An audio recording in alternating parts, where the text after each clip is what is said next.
मेरे किसान भाइयों, किसान की आवाज में आप सभी का स्वागत है। आज इस वीडियो में हम बात करेंगे 3 ऐसे पेड़ की जो हमारे लिए वैक्सीन का काम करेगा, डीवर्मिंग का काम करेगा, लीवर टॉनिक का काम करेगा। यानी एक जो गोट फार्मर है उनके लिए बहुत जरूरी है ये 3 पेड़ अपने पास अगल-बगल में लगा के रखना। अगर आप नहीं लगा सकते हैं तो कहीं न कहीं से इसकी पत्ती की व्यवस्था करके अपने पास जरूर रखें। तो आज हम इन 3 पेड़ों की विशेषताएं बताएंगे, इनकी खूबी क्या है, क्यों जरूरी है गोट फार्मर के लिए ये 3 पेड़। एक गोट फार्मर के लिए क्यों जरूरी है ये 3 पेड़ हम आपको बताएंगे, उसका नाम भी बताएंगे, उसकी खूबी भी बताएंगे। सबसे पहले हम बात कर लेते हैं नीम का पेड़। हमारे यहाँ यूपी में इसको नीम बोलते हैं, आप लोगों के यहाँ क्या बोलते हैं इसको आप पता कर लेना। लेकिन ये जो नीम के पेड़ होते हैं, यानी 3 पेड़ की हम जिसको बात कर रहे हैं, एक सहजन की, एक नीम की, दूसरा ये कटहल की। कटहल की पत्ती भी बहुत फायदेमंद, हम तीनों का बताएंगे। सबसे पहले बात कर लेते हैं नीम का। नीम का तो आपको पता होगा, बहुत सारे लोग उसको मेसवा के जैसा, दतुई जैसा ब्रश करते हो, ऐसा करते हैं।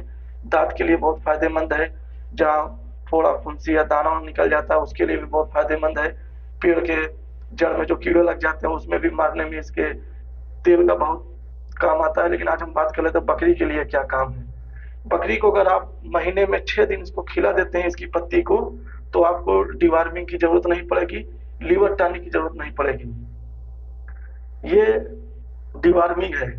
इसकी जो पत्ती होती है ये बहुत कड़वी होती है, जल्दी बकरी खाती नहीं। लेकिन जिसकी बकरी को रोज खिलाते खिलाते आपने आदत पड़ा दिया है, अगर वो बकरी खाने लगी है तो उसको डिवार्मिंग की जरूरत नहीं पड़ेगी। क्यों? ये पत्ती जो है पेट में कीड़ा नहीं पड़ने देगा। ये नमकीन होता है, अजीब होता है, इसको जब आप बहुत खाएंगे ना बहुत कड़वा लगेगा। तो ये कीड़े को मारने की दवा है।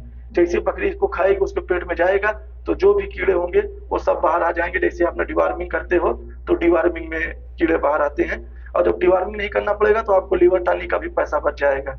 दूसरा बात कर लेते हैं सहजन का। हमारे यहाँ यूपी में इसको सहजन बोलते हैं, आप लोग के यहाँ क्या बोलते हैं इसको आप पता कर लेना। इसीलिए हमने इसमें वीडियो में आपको उसका फल भी दिखा दिया है, उसकी पत्ती भी दिखा दी है, ताकि आपको जानने में आसानी हो। इसको इंसान लोग भी इसकी सब्जी खाते हैं, बहुत लोग बहुत पसंद से खाते हैं। तो हम इसकी खूबी बता देते हैं।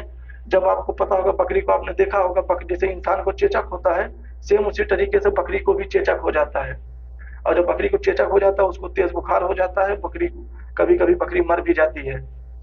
और नहीं मरती है तो आपको बहुत सारा दवा लगाना पड़ता है, डॉक्टर को बुलाना पड़ता है, बहुत नुकसान हो जाता है। बकरी कमजोर भी हो जाती है, अगर बच्चा दिया है तो दूध नहीं पिला पाएगी, यानी बहुत सारे मसले खड़े हो जाते हैं। तो हम आपको बताएंगे सहजन की जो पत्ती है, अगर साल में आप 15 दिन इसको खिला दिए तो आपकी बकरी को चेचक कभी नहीं होगा। हमारे यहाँ यूपी में तो उसको चेचक बोलते हैं, कुछ लोग माता रानी भी बोलते हैं, लेकिन आप अपने यहाँ उसको क्या बोलते हैं पता कर लो। लेकिन जिस बकरी को चेचक हो गया, दाना दाना जो निकल जाता है, इंसान को भी कभी कभी निकल जाता है, बहुत जलन होती है। तो ऐसा अगर बकरी को आपको निकला है तो उससे पहले इस पेड़ को, इसकी पत्ती को आप मैक्सिमम साल में 15 दिन जरूर खिलाना है। ये आपके लिए वैक्सीन का काम करेगा। PPR, FMD, ET plus TT जैसा ये सब मतलब वैक्सीन है बकरियों के लिए। तो अब हम बात कर लेते हैं कटहल की। कटहल का तो आपको पता होगा, इसका फल इंसान भी खाते हैं, कच्चा रहता है तो सब्जी बना के खाते हैं, पका हुआ होता है तो इसका और भी चार लोग खाते हैं। और देखने में पेड़ बहुत खूबसूरत लगता है, लेकिन जितना खूबसूरत लगता है उतना बकरियों के लिए फायदेमंद भी है।